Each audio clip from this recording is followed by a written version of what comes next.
Beliau itu kan kiai tasawuf, kiai tarekat. Tapi penampilan beliau kan seperti biasa, tidak pakai surban, tidak pakai jubah. Itu kenapa? Kita semua udah tahu siapa beliau. Gede Pasek. Dan tiap hari masuk di media, kenal lama. Siap. Tapi kok senior sekarang di media. pakai kaos ada tulisan apa itu? Ini kaos di mana ada tulisan dari Kiai Tar, Pak Kiai. Itu waktu pasca kejadian tanggal 7 Juli, 7 bulan 7 di Jombang, di mana aparat kepolisian yang hampir ratusan, hampir mendekati ribuan masuk di sana. Kemudian beliau menyampaikan sesuatu yang kalimat yang cukup menarik, yaitu bintang-bintang berjatuhan, melati berserakan, puntung-puntung terapung. Nah, ini kalimat ini kemudian dalam sekali ya, bintang-bintang berjatuhan, melati berserakan, puntung-puntung terapung. Kiai Tar. Ya, waktu itu tanggal 7 bulan 7 2020. Jadi Anda kan tokoh Hindu. Kok pakai kaos yang ajaran dari seorang kiai? ya, karena bagi saya beliau seperti menyampaikan sebuah pesan alam gitu ya. Pesan alam dengan usia beliau yang 94 tahun gitu, mampu menyampaikan sesuatu. Dan setelah bulan Juli itu kan kejadian. Setelah tanggal 7 bulan 7 ini, masyarakat bisa melihat setelah tanggal 7 ini apa yang terjadi. Ada berapa bintang jatuh, ada berapa bintang sambung, ada bintang-bintang dulu lah. Kan bintang-bintang yang membuat aib ke pondok kan. Nah, beliau udah sampaikan yang membuat aib ke pondok, nanti aibnya akan terbuka sendiri dan berjatuhan. Nah, berjatuhan. Dan ini ternyata waktu terakhir saya sempat tanyakan, apakah ini cerita hanya berlaku di bulan Juli saja? Ternyata beliau katakan ini masih berlanjut. Akhirnya saya berpikir, tampaknya menarik juga untuk mengingatkan kita semua. Anda percaya, bahwa kalau Anda percaya, sebagai orang Hindu, Anda percaya kata-kata kiai? Saya selalu percaya orang yang dekat dengan doa, berarti dekat dengan Tuhan, pasti pesan alam akan lebih dekat gitu.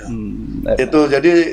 Dan kemudian ketika feeling kita melihat kenyataan yang kita ikuti, ternyata memang betul. Sampai sekarang pun ada berapa bintang terus mulai berjatuhan. Otomatis ngikutnya melati berserakan juga. Melati ini terkait terkait dengan bintang ini. Iya. Kan lanjutannya kan sebelum sebelum bintang adalah melati. Ini kemudian putung-putung terapung. Nah, ini mungkin yang lebih di bawah-bawah itu juga akan hanyut juga ikut di dalamnya. Dan hanya beliau yang bikin kita kaget kan, ini belum berakhir itu. Makanya bagi kita ya sudah, kita abadikan pemikiran beliau untuk mengingatkan kita bersama. Kalau pegang jabatan amanah lah. Waktu beliau mengucapkan ini sampai dengar? Ada, Pak. Loh, diucapkan di mana waktu itu? Waktu itu pas peristiwa tanggal 7 bulan 7 itu ya. Nah, kan di situ ada atas nama institusi datang ke sana. Beliau juga sudah pesan banyak. Karena kalau terkait permasalahan putranya, beliau sudah menyampaikan bahwa ini fitnah, sehingga sebaiknya silahkan kembali ke tempat masing-masing demi kebaikan Indonesia Raya, demi kebaikan kita semua. Saat itu juga disampaikan dari wakil mereka, ditanyakan langsung ke beliau. Beliau menyampaikan, kalau nanti dibuka siapa dalangnya, apa nggak malu. Beliau bilang begitu. Tapi dari yang datang itu malah menantang, buka aja sekarang Pak Yai, buka aja. Nanti malu, buka sekarang Pak Yai. Diem terus ya sesuai apa yang dia mengucapkan kata-kata itu. Waktu itu sampean di mana? Saya di lokasi kejadian itu, Pak. Tapi kita tidak perlu cerita banyak tentang yang terjadi di situ. Nanti ada sesuatu yang terus. Sampean sebagai apa di pesantren itu? Kebetulan saya sekretarisnya di bidang organisasi yang ngurusi soal sosial. Kegiatan santunan macam bangun rumah layak uni itu ya. Sekretaris Kiai Tar yang mengurusi bidang sosial. Nama siapa tadi? Khairul Mudakir, Pak. Khairul Mudakir. Ya. Nah, yang disebut peristiwa tanggal 7 bulan 7 itu adalah peristiwa di pondok pesantren Sidikiyah di Ploso, di Jombang, sebelah utaranya Jombang. Saya sering lewat depan pesantren itu, sering pengen mampir tapi selalu nggak sempat. Dan sampai hari ini belum sempat mampir di sana, tapi saya dengar bahwa santrinya banyak sekali dan putranya Kiai itu lagi dipersoalkan karena dianggap memperkosa banyak santri di sana, dan sekarang ini jadi perkara dan sudah diadili dan sedang dalam proses pengadilan. Karena itu kita tidak akan banyak bicara mengenai perkara ini. Yang menarik adalah kok pengacaranya ini seorang tokoh Hindu yang terkenal sekali, Gede Pasek. Ya, kalau lengkapnya kita Gede Pasek Suwardika. Sebenarnya kalau kita berkunjung ke pondok, sebenarnya semua nuansa itu otomatis akan terjawab. Karena di sana itu ada monumen Pancasila, kemudian ada Sumpah Pemuda, proklamasi. Jadi sejak awal memang ditanamkan nasionalisme yang sangat kuat di sana, cinta tanah air yang sangat kuat. Jadi saya pun ketika masuk ke sana pertama kali langsung klik aja, langsung nyambung saja. Karena apa? Atmosfernya memang atmosfer yang membangun tentang keindonesiaan yang sangat kuat gitu loh.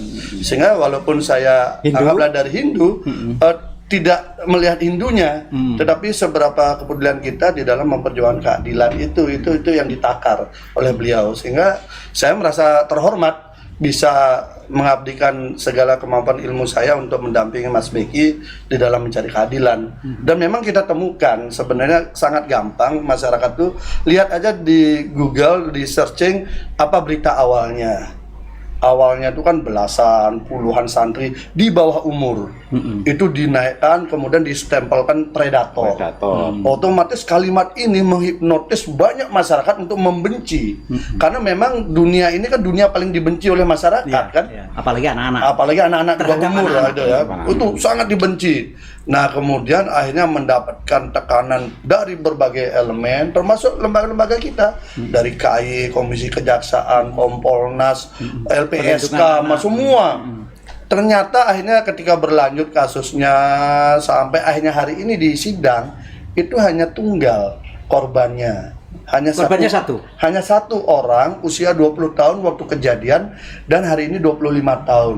Peristiwanya pun masih diperdebatkan ada atau tidak. Nah, artinya apa? Antara berita yang begitu masif di peradilan opini menuju ke peradilan yang sebenarnya, gapnya sangat jauh.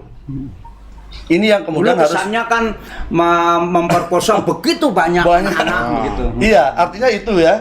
Dan kemudian kita kemudian telusuri, saya ya mungkin ada pengalaman jadi wartawan juga. Jadi kita cek and recheck, mencari tahu lebih dalam. Hanya kesimpulan saya ini kisah pelakor yang menjadi pelapor. Pelakor itu apa? Pelaku apa? Enggak, lelaki orang. Jadi pelakor. Minta maaf, saya agak kuper. Ya istilah kekinian. Kenapa itu terjadi? Karena ternyata kita dapatkan dokumen-dokumen yang sangat sahih dan diakui oleh si korban yang mengaku korban ini, bahwa misalnya soal chatting. Jadi ketika peristiwa terjadi itu sampai dengan setelahnya itu 1-2 bulan itu chattingnya intensif, itu memanggil terdakwa ini sayangku, cintaku, hal-hal yang kemudian kirim puisi cinta. Jadi banyak hal yang mencoba mempenetrasi si laki ini biar tertarik sama yang perempuan. Tetapi respon jawaban ini kan ketemu responnya.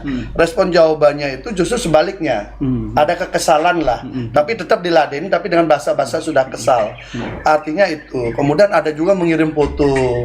Yang cewek ini ngirim foto, nanya puasa sayang, saya kemarin ke Kudus. Jadi sesuatu yang sebenarnya tidak layak untuk dilakukan oleh seorang korban pemerkosaan. Dan ini diakui. Jadi bukannya chatting ini nggak diakui, chatting ini diakui di sidang. Si wanita itu jadi saksi di pengadilan. Iya, saksi pertama kan. Itu kemudian yang kedua ada surat juga kronologis yang dibuat oleh beliau. Dia akui juga di sidang. Itu pertama menceritakan pengalaman pacarannya yang sebelumnya dengan pacar sebelumnya. Dia menangis di situ mengadu ke terdakwa. Kemudian ada kalimat yang paling menarik yang terakhir penutupnya. Dengan bahasa Jawa kurang lebih bahasanya, saya minta maaf saya bersedia untuk menjadi istri Mas Beki. Mas Azal di situ ditulis. Artinya apa? kan nggak ada korban pemerkosaan seperti itu gitu loh. Itu jadi kisah-kisah ini membuat kita tergelitik. Haruskah seorang Mas Beki yang selama ini dibutuhkan oleh banyak orang ya? Karena kegiatan beliau ini kan banyak. Misalnya di RSC dan RSTMC, beliau ini mengabdikan diri membantu masyarakat tidak mampu atau siapapun dia berobat gratis. Oh, terkenal kalau itu. Ya, gratis loh. Kemudian bahkan dia menyiapkan kendaraan khusus untuk mencari orang-orang sakit di pedesaan yang pedalaman.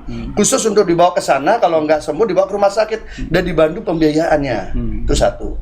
Kemudian yang kedua, beliau juga membantu orang-orang janda-janda tua yang ditinggal keluarganya, itu disangoni ini kan tiap bulan. Oh, itu terkenal. Nah, artinya kegiatan sosialnya begitu banyak.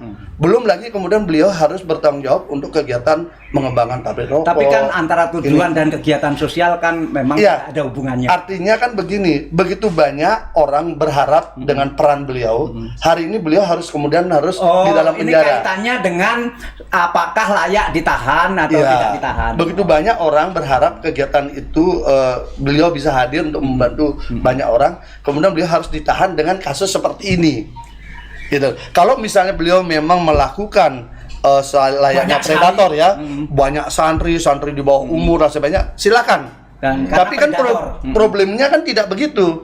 Di dakwaannya hanya satunya ini pun juga ada chatting mesra, ada surat, ada ini, sehingga kita apa ya? Kok haruskah begini gitu loh? Apalagi kemudian terakhir dituntut dengan sangat tinggi sekali 16 tahun. Oh, 16 tahun. 16 tahun itu 12 tahun pasalnya, 4 tahun tambahannya karena ada 2 kejadian. Ini kemudian membuat kita berpikir, haruskah hukum kita dibuat seperti ini? Artinya begini loh, satu pun tidak ada ruang membuat Mas Beki itu istilahnya di dalam hukum itu faktor memperingan. Nggak ada, satu hari pun nggak ada. Padahal faktor memperingan itu misalnya gini, berlaku sopan di dalam persidangan itu pun sudah memperingan. Kemudian memiliki banyak tanggungan mungkin yang harus karena dulu nggak pernah mau menyerah itu. Nah, ceritanya itu bukan tidak mau menyerah. Status DPO itu kan dilabelkan ketika Mas Beki melakukan gugatan pra peradilan. Oh. Kenapa melakukan gugatan pra peradilan? Karena diambangkan status tersangkanya. Kan kalau nggak keliru sudah pernah SP3 kan ya?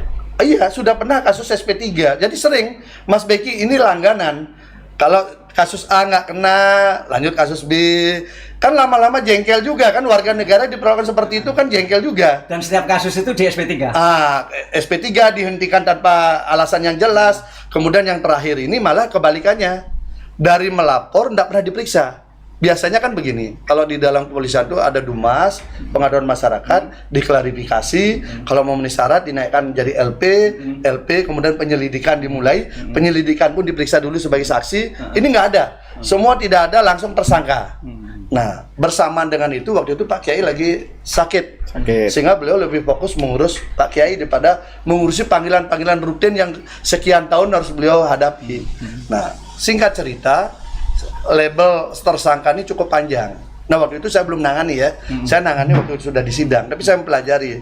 Karena saking lamanya label ini kan jadi nggak enak. Akhirnya dia gugatlah pra peradilan dengan harapan label tersangkanya dicabut. Nah, justru yang kebalikannya, beliau dilabelkan pra peradilan. Udah ada. Malah dilabelkan DPO. Kalau orang DPO ini kan orangnya menghilang. Tapi beliau ini kan ada di Jombang. Dan punya aktivitas biasa. Bagaimana orang aktivitas biasa dilabelkan DPO? Ternyata ini adalah satu rangkaian cerita untuk sebelum pondok itu diserbu. Kesannya jadi begitu. Akhirnya keluarlah cerita ini dari Pak Kiai kan. Jadi kalau pengacara bilang begitu, pondok itu diserbu. Kalau polisi yang bilang penangkapan begitu. Kalau penangkapan terbukti tidak ditangkap kok. Enggak. Mas Beki tidak ditangkap. Ini harus clear ya. Mas Beki tidak berhasil ditangkap oleh polisi. Polisi yang hadir tidak berhasil menangkap polisi. Tapi Pak Kiai sudah menyampaikan, saya akan antar anak saya ke Polda. Jadi artinya apa? Malam itu Pak Kiai yang menghantarkan Mas Beki didampingi oleh polisi, tapi bukan Kapolres Jombang. Polisi yang dipercaya untuk menghantarkan itu ke Surabaya. Jadi Mas Beki menyerahkan diri. Polisi tidak berhasil menangkap. Jadi biar nggak dibalik-balik nanti ini. Padahal hari itu dramatik sekali. Dramatik dan banyak barang, jujur aja. Dramatik dan sampai orang bilang ini apa sengaja dibuat dramatik ya begitu. Orang bilang begitu. Ya. Karena tapi memang dramatis. sangat dramatis. CCTV juga pada diambil, dihapus juga. Jadi kalau hari ini kita cerita Sambo, CCTV hilang, dihapus, kemudian Kanjuruhan, CCTV hilang. Bagi saya itu sebenarnya sudah dilatih juga di Jombang gitu. Di Jombang juga sama, CCTV-nya dihapus gitu. Tapi kan ada dokumen-dokumen lain bahwa bagaimana perlakuan aparat berlebihan di sana. Karena Mas Beki ini kan bukan teroris, tapi perlakuannya kan melebihi itu. Agenda apa? Itu. Tapi akhirnya sudahlah, pelakunya kan sudah berjatuhan. Kewenangan yang dilakukan itu. Waktu itu saya mengikuti live yang dibuat para santri kelihatannya. Jadi ada live streaming.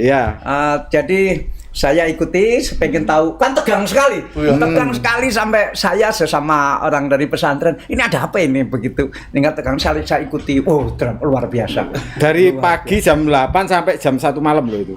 Itu nggak ada tindakan dari polisi untuk menghentikan live streaming itu waktu itu? Nggak ada, malah dibuat ya biasa untuk memperkuat bumbunya itu aja malahan. Padahal faktanya tidak seperti itu. Saya bikin itu seakan-akan sudah dibawa, ternyata itu bukan. Jadi cukup banyak sandiwara. Berapa tahun jadi santrinya Kiai Tar? Saya sejak tahun 86. Lama ya, udah lama, dari kecil saya tahu persis di sana. Kapan kenal? Saya nggak kenal, kalau teman-teman Hindu saya sering, karena saya sering mengantar bantuan itu semacam rumah layak huni itu kan sasarannya multi agama, Pak. Kebetulan di Bali. Tidak pandang agama. Iya, di Bali kebetulan 2 tahun ini ada suaminya bedande, istrinya janda lama, ditinggal sendiri, rumahnya tidak layak, kita bangun sehingga kenal adat-adat orang Hindu. Tahun ini juga teman. Saya lihat ada semacam paguyuban santri-santri Kiai Tar yang ada di Bali ya. Ada. Karena kalau perwakilan organisasi dari semua provinsi ada. Hampir 155 kabupaten kota. Nah, jadi Pak Gede ini mulai kapan jadi pengacaranya? Pas mulai sidang. Mulai sidang. Bukan sejak awal ya. Bukan sejak awal. Mungkin kenapa tetap, apakah nggak sulit memahami dunia pesantren? Apapun ini kan yang dibela ini kan urusan kaitannya sama pesantren. Iya, bagi saya kehidupan pondok itu bukan hal yang baru ya, karena gitu kita banyak punya teman ya, teman-teman kita kan banyak dari santri ya semuanya. Di Jakarta kan banyak, kita udah bergaul dulu cukup erat, termasuk juga Mas Anas kan isinya juga kan dari pondok pesantren Kerapia. Jadi kita udah terbiasa melihat dunia pesantren juga, dan kita kagumi juga bagaimana pola pendidikan tradisional khas Nusantara itu mampu mendidik orang dengan cukup bagus dengan cara yang tradisional, tapi secara kualifikasi dia punya keteguhan bagus memegang prinsip. Ini kan termasuk prinsip kebangsaan. Ya. Dan kemudian terlebih dengan yang di pelosok itu kan begitu sidang pertama saya langsung ke lokasi. Jadi sudah pernah ke pelosok? Udah berapa kali. Begitu kejadian lah, begitu sidang pertama saya langsung ke lokasi, saya melihat di sana di mana lokasi yang didakwakan semua saya cek dulu semua. Ke logika kita kan harus jalan bahwa bagaimana jarak dan semuanya. Semua saya udah ukur itu. Karena ada cerita jam 2.30 dini hari si cewek ini katanya berangkat ke TKP. TKP ini jaraknya 30 sampai 45 menit kalau naik kendaraan. Kalau malam hari jam segitu pasti sepi kan. Nah, bagaimana dari sini ke sini? Sampai sekarang tidak terjawab. Tapi peristiwanya ada. Ini kan aneh sebenarnya. Kenapa itu harus ada? Karena untuk menambah sepertiga hukuman. Jadi ada pasal 65 itu untuk menambah sepertiga hukuman dari hukuman induk apabila dilakukan beberapa kali. Jadi dibuatlah satu peristiwa lagi tambahan. Tapi peristiwa ini menjadi mentah. Kenapa? Ada 3 nama yang dicatut di dalam peristiwa itu. Abdul Basit, ada Edwin, ada Aji. Apa itu? Nama-nama orang disebutkan ini terlibat ketika si korban ini, si yang mengaku korban ke TKP. Bisa jadi saksi maksudnya. Saksi. Disebutkan dalam dakwaan. Tetapi ketika di sidang semua membantah, nggak ada peristiwa itu. Nah, tapi lalu ditemukan orang itu, 3 orang itu. Iya, kita hadir di sidang. 1 dihadirkan oleh JPU, yang 2 kita berjuang menghadirkan. Nah, karena tiga-tiganya hadir. Karena itu ada di dalam dakwaan dan diceritakan juga oleh saksi, diakui oleh saksi korban. Akhirnya kita cross check semua, nggak ada itu. Untuk apa saya jam 2.30 mengantarkan ke sana? Itu logis. Dan sampai sekarang pun saya tidak pernah mengantar yang bersangkutan. Nah, itu 1 yang naik motor. Yang dibilang melihat chat ancaman itu juga mengatakan nggak pernah. Saya nggak pernah kejadian itu. Apalagi yang terakhir yang katanya menjemput menerima beliaunya datang, nggak ada. Jadi bagaimana 3 nama dicatut dalam dakwaan? Tapi kemudian ketika dihadirkan mereka mengatakan tidak ada. Nah, haruskah kemudian itu dihukum 16 tahun? Ini yang saya bingung. Sebagai mantan ketua Komisi 3 itu kita bingung juga lihat hukum kayak begini. Jadi ini mantan ketua Komisi 3 DPR yang sekarang terkenal sekali, pada zaman itu juga terkenal. Dan kalau tadi ada disebut nama-nama Anas, itu maksudnya adalah Anas Urbaningrum. Iya. Dan ini adalah sahabat terbaiknya. Sebentar lagi keluar lagi. Itu juga korban kriminalisasi juga. Kalau padahal kan korban dikibuli lah sama beliau. Kalau ini korban kriminalisasi. Move on. Beliau juga move on. Sekarang ini beliau ketua umum partai baru, Partai Kebangkitan Nusantara. Partai Kebangkitan Nusantara. Iya. Ya lumayan masuk 18 partai yang lagi verifikasi. Ini baru saya lihat, baru satu partai yang ketua umumnya orang Hindu. Iya. Atau ya orang Hindu. Ada memang. Belum. Berani. Ya kan Nusantara kan. Kalau Nusantara kita udah nggak memandang perbedaan lagi. Yang kita pandang Nusantara itu satu. Pak Gede Pasek ini sudah ketemu langsung dengan Yaitar. Sudah berapa? Yaitar ini nama lengkap beliau? Muhammad Mokhtar Mukti. Muhammad Mokhtar Mukti. Ya. Sudah berapa kali? Sudah berapa kali? Ya. Seberapa beliau merasa bahwa aduh ini anak saya yang saya cita-citakan jadi kiai utama di situ sekarang dijadikan tersangka dan ditahan. Seberapa beliau masgul terhadap itu? Kan begini, Mas Beki ini kan figur yang cukup disenangi oleh banyak masyarakat. Jadi dibutuhkan dan banyak juga disenangi oleh banyak pihak karena beliau suka musik, beliau suka mobil-mobil bagus, betul, suka otomotif, kemudian dia suka membantu kesehatan, pengobatan gratis, kegiatan sosial bedah rumah, kemudian juga membantu janda-janda yang ditinggal keluarganya, itu rutin kasih bantuan, dan juga dia seorang bapak yang baik dari 4 anak. Padahal kalau dilihat, saya kan sempat bicara dengan Mas Beki, kalau Mas Beki mau, dia kan masih punya jatah untuk punya istri. Tidak mesti harus memperkosa orang yang dengan profil seperti itu gitu loh. Tapi beliau kan tidak lakukan. Cantik beliau, ya? Cantik. Ya di FB ada itu. Ini mungkin ini mungkin satu-satunya korban orang yang mengaku korban diperkosa tapi eksis di medsos. Dia bikin di FB, dia bikin dengan ini menyampaikan sesuatu. Sampai hari ini. Sampai hari ini. Sampai hari ini malah ke karaoke lagi. Ada videonya beredar lagi karaoke. Saya bingung melihat. Sementara hasil lab psikologi katanya itu depresi, kemudian tidak berani keluar rumah, traumatik dan sebagainya. Sementara yang kita hadirkan, kita punya videonya, kita punya fotonya, mereka punya berbagai aktivitas yang happy-happy. Nah, makanya saya melihat sangat disayangkan memang ya kenapa ya JPU terlalu call tinggi ya melihat ini ya.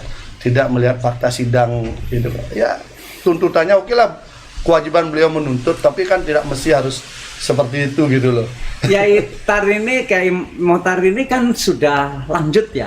Iya. Usia 95. Sekarang 95 ya. Kemarin tanggal 14 95. Masih sehat. Alhamdulillah sehat. Bisa berjalan. Kemarin itu hanya ada kendala itu dari sisi sakit jatuh.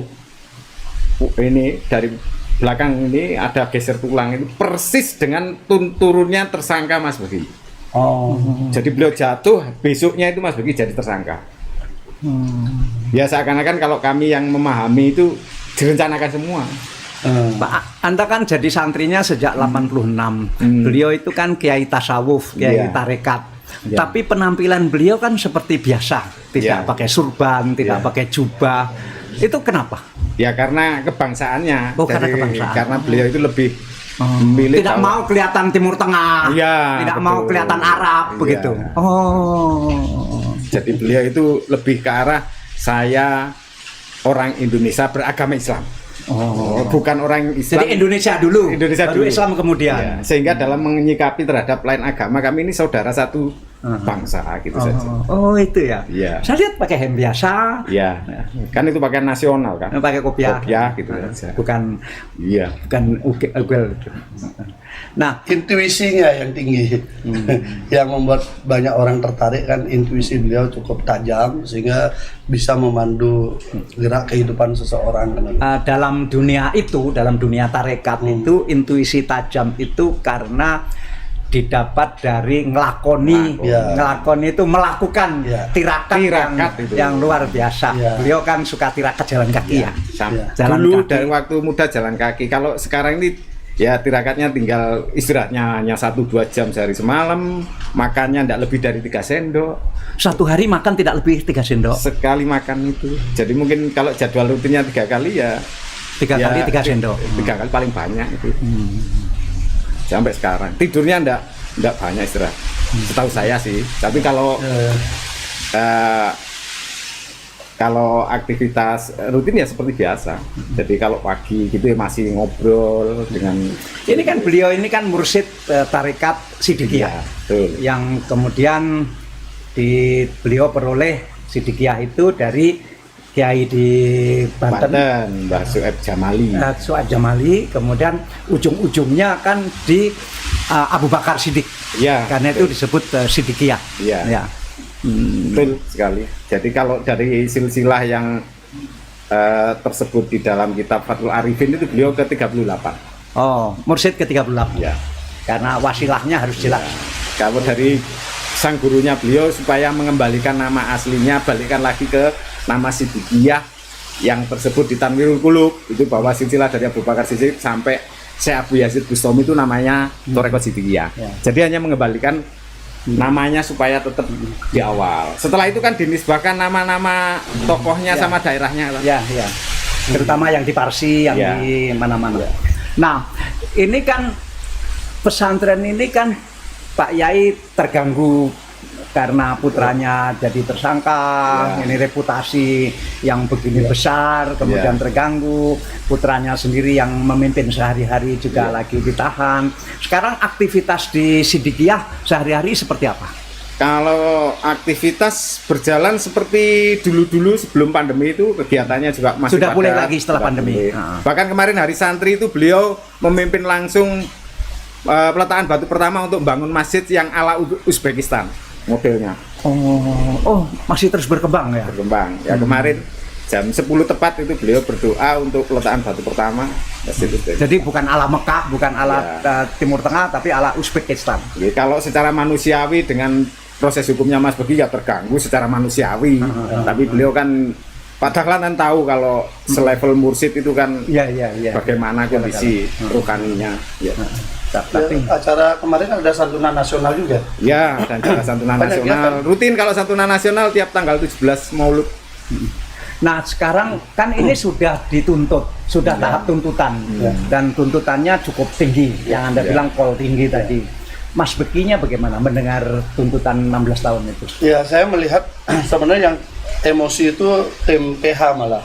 Tapi Mas Beki, karena kan kita yang menggali fakta sidang kan, dan kemudian datang tiba-tiba Kajati langsung minta kol tinggi tuntutan dengan alasan satupun tidak ada faktor yang meringankan, kan kita jadi bingung juga. Tapi Mas Beki ketika mendengar itu tampaknya dia wajah tenang tapi tatapan yang tajam. Itu tatapan yang tajam tapi berusaha stabil. Malah yang saya lihat kaget tuh malah majelis hakim sebenarnya, saya lihat wajahnya kaget dengan tuntutan tinggi begitu, karena kan tidak tidak make sense dengan fakta yang terungkap di sidang itu loh. Misalnya begini, nama-nama yang disebutkan membantah peristiwanya, kemudian ada dokumen-dokumen terbukti bahwa tidak ada itu, bahkan terakhir yang mendebatkan tanggal 20 atau tanggal 18 kejadian, dua-duanya itu peristiwanya itu Mas Beki ada buktinya dari pihak lain, Mas Beki tidak ada di TKP. Jadi ada Facebook anggota dari OPSID membuat status di FB pada tanggal itu Mas Beki itu memimpin rapat di Hotel Isro di Jombang dan ada fotonya. Jaraknya jauh, gitu. 15 kilo lebih. Bagaimana kemudian ada peristiwa pemerkosaan di sini, sementara orang yang dibilang memperkosa sedang rapat di sini dengan banyak orang. Dan itu kita hadirkan di sidang. Makanya kita bingung kemudian. Tapi ini sudah melakukan pledoi. Pledoinya sudah. Ini nanti Seberapa tebal? Tebalnya lumayan, 438 halaman. Karena kita harus betul-betul breakdown semua untuk memandu hakim. Karena hakim yang di tingkat PN yang bisa menceritakan fakta dengan saksi kan. Kalau sudah dibanding Mahkamah Agung kan dokumen dia. Ya, dokumen. Jadi kami berprinsip dokumennya kami harus selengkap mungkin.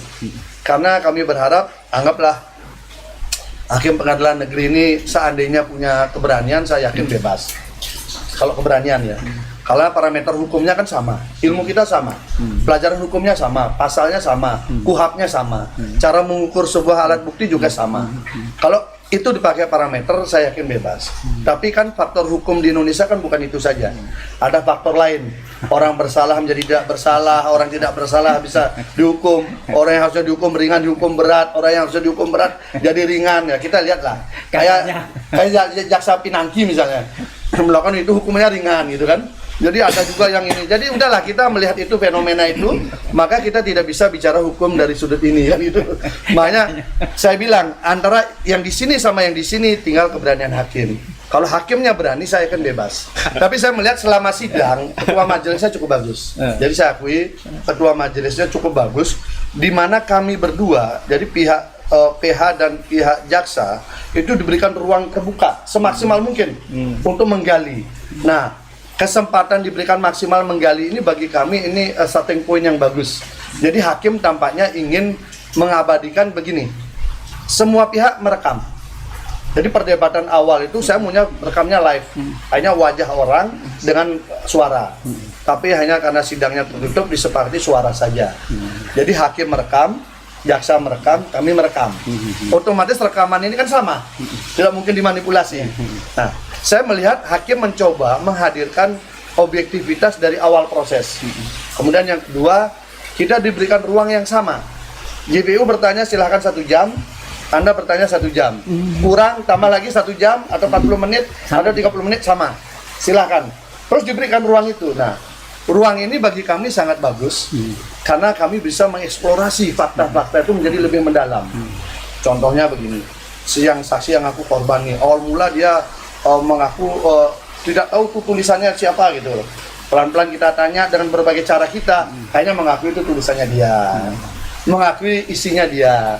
Chatting dia pertama tidak mengakui, tapi dengan kita diberikan ruang waktu yang cukup luas, kita bertanya dengan cara yang berbeda, akhirnya mengakui chattingnya betul dia yang buat. Nah, jadi faktanya akhirnya terungkap. Nah, ini kan kita saksikan bersama. Nah, saya melihat di tahapan ini hakim cukup bagus, tinggal finishingnya sekarang. Kenapa saya katakan begitu? Begini, tiap sidang ini kan ratusan polisi ada, Pak. Jadi tiap sidang itu ratusan polisi ada, yang dijaga siapa? Oleh polisi ini, saya pun bingung. Masa nggak ada yang datang? Jadi karena sidang tertutup, saya udah sampaikan juga jangan ada yang datang. Udah nanti kita akan sampaikan hasil-hasil saya saja. Tapi polisi tetap beratusan terus polisi ada. Ya kalau mereka kan punya prinsip jaga-jaga. Ya kan ada intel kan bisa ngukur kan, ada orang ada ini kan kita ngerti lah. Kita di pengalaman di lapangan kan ngerti. Akhirnya saya berpikir ini polisi ini kira-kira untuk menjaga keamanan massa yang mau datang atau memberikan pesan kepada majelis hakim, kamu jangan main-main loh. Soalnya ini penyidikan ini dimulai dari polisi. Apalagi ini penyidikan ada sprindiknya 3. Kasusnya Mas Beki ini sprindiknya 3. Lalu nasib 2 sprindik ini apa? Untuk laporan 1 laporan ini ada 2 sprindik, 3 sprindik. 2 nasibnya nggak jelas. Nah, dulu nggak dimasukkan dalam pra peradilan itu. Itu kan yang nangani yang berbeda. Ya kan biar saya nggak salah kan. Kemudian yang kedua P19. P19-nya ini totalnya ada 6. Karena bolak-baliknya itu. Sementara aturannya bolak-balik itu maksudnya polisi mengirim ke jaksa, jaksa ngasih catatan kurang lengkap dibalikkan lagi ke polisi, dibalikkan bolak-balik itu maksudnya begitu. 6 yang kita tahu katanya lebih. Nah, itu kan urusannya mereka berdua.